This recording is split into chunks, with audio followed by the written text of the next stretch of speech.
This right here is your outer tie rod. 98% of the vehicles on the market today has one of these. And I'm about to show you just how important it is to have these replaced once they go bad.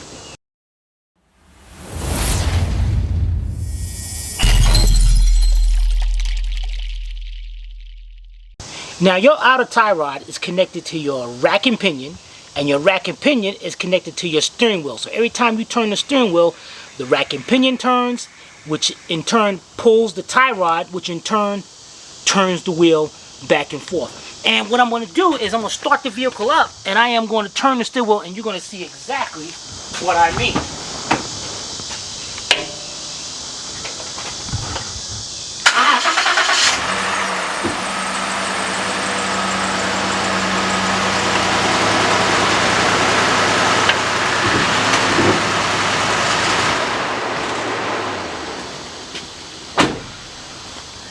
Now that I taught you that, if this tie rod is bad or it comes apart, now if you can see the knuckle, it goes over here, the knuckle goes into the spindle, and then there's a nut right here that keeps it in place.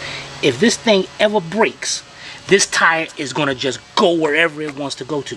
Now, the reason why this is so important, that if you're traveling 65 miles an hour and that pops out, this tire will turn either way, and it is a guarantee that this vehicle will flip.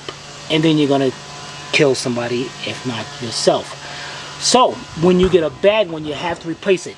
Now, how do you check it? Right now, I got the vehicle jacked up, and I'm going to take the tire, and I'm going to shake the tire back and forth. And I want you to watch that joint inside. Hold on. Okay. Wait a minute. Okay. You see that? That is not supposed to do that. And as I'm doing this, I'm noticing something else that is bad. Let's take a look up here. And this right here is also connecting, this is connecting the frame to the spindle, which is also, it's called an upper control arm. Now watch the joint. Now this is the one thing I don't like about Fords. Fords, when they put these parts together, the lower control arm, upper control arm, they should have a grease fitting here to grease the joint. If the joint is not greased, the boot will start tearing up and it'll start going bad.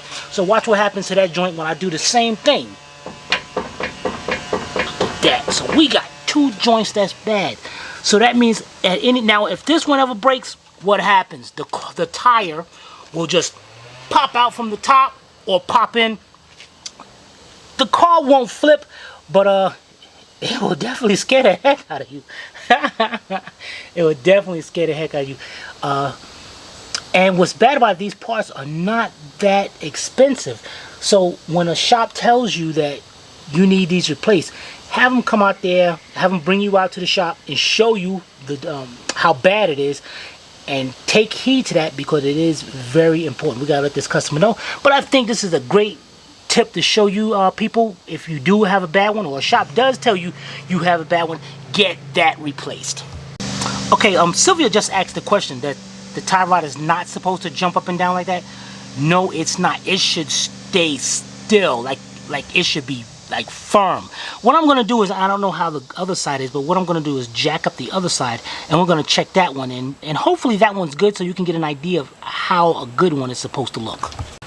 Alright, I got the right side jacked up, and what I'm going to do is start the truck up and turn it to the right so you can see the outer tie rod on that side.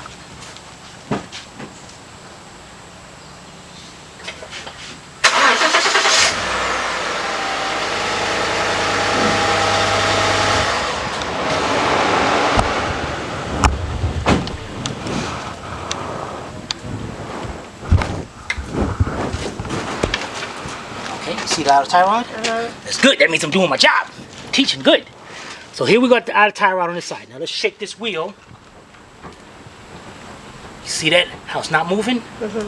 I mean, it's the whole, when I turn like that, the whole rack and pinion, and this right here is considered actually the inner tie rod right here. But when I turn it, we got no play at all. Nothing. The other side goes up and down. Yeah, right, exactly. And also look up here for the upper control arm, upper ball joint, but this comes as a whole. Actually, it does look like it can be separated from it. But when I do the same thing, see, this side is good. I don't know what's going on with the other side. Sometimes this truck has big tires on it. Sometimes the tires does play a role into it, but being that we have one side that's bad and the other side that's good, I doubt if that's the case on this one. Now, besides you have the upper control arm with the upper ball joint, you have the tie rod, you also have way down below a lower ball joint. And it's good that I got the jack up under the lower control arm, because to test it like this, now if you pan out here a minute, going side to side, I'm checking the outer tie rod, the inner tie rod, and it looks like also the upper ball joint. But now I'm going to go 12 o'clock and 6 o'clock and shake it back and forth, and that's going to let me know whether my lower ball joint is good or not. And I'm moving it, and that thing ain't budging. So this side is great. So again, guys and girls, this is very this is a life threatening kind of thing right here. If your outer tie rod is bad like the other side, remember, that's the thing that controls it. That's the only thing that controls this wheel from turning.